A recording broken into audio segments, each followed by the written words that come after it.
High বন্ধুরা, আমি এখন আছি পূর্ব বর্ধমান। পূর্ব বর্ধমানে যেটা বিখ্যাত সেটা হচ্ছে ধান। আপনারা যে পুরো দেখতে পাচ্ছেন, এই হচ্ছে একটা রাস্তার এটা মেন রাস্তা বলা চলে, আবার নাও বলা চলে। মেন রাস্তার এই দুপাশে দেখো শুধু খালি ধান আর ধান। ধান লাগানো হয়েছে, কত সুন্দর মনোরম পরিবেশ, যা আপনারা দেখলে আমাদের চক্ষু জুড়িয়ে যাবে। দৃশ্য আপনারা ফেরাতে পারবেন না। দেখুন চারিদিকে ধান আর ধান, কি সুন্দর অপূর্ব দেখতে পাচ্ছেন। আপনাদের নজর দেখুন, আপনারা ভালোভাবে নজর দিয়ে দেখুন, কত সুন্দর লাগছে। এই হচ্ছে একটা রাস্তা। রাস্তাটা আগে ভালো ছিল, এখন কিন্তু একটু খারাপ হয়ে গিয়েছে।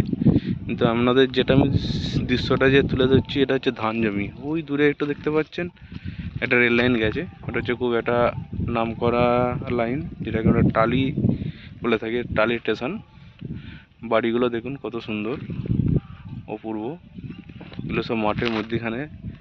এটা হচ্ছে পূর্ব বর্ধমান, কিন্তু পূর্ব বর্ধমানের কোন জায়গা সেটা আমি ঠিক জানি না। তো পরে জিজ্ঞাসা করে আমাদের পরের নেক্সট ভিডিওতে আপনাদের জানিয়ে দেবো কোনটা কোন জায়গা। এটা আমি তো জানি না। আমি ঘুরতে ঘুরতে আজ এদিকে চলে এসেছি। আমার বাড়ি যেহেতু হুগলি থেকে বর্ধমান, আপনারা কেউ জেনে থাকবেন কতটা দূর। কত সুন্দর এরিয়া, কত সুন্দর মনোরম পরিবেশ, যে আপনারা দেখলে বুঝতে পারবেন যে কত সুন্দর নজর কাড়া দৃশ্য, কত সুন্দর একদম। দেখছেন, দেখুন কেমন লাগলো না লাগলো একটু কমেন্ট করে জানাবেন। ভালো লাগলে অবশ্যই কমেন্ট করবেন।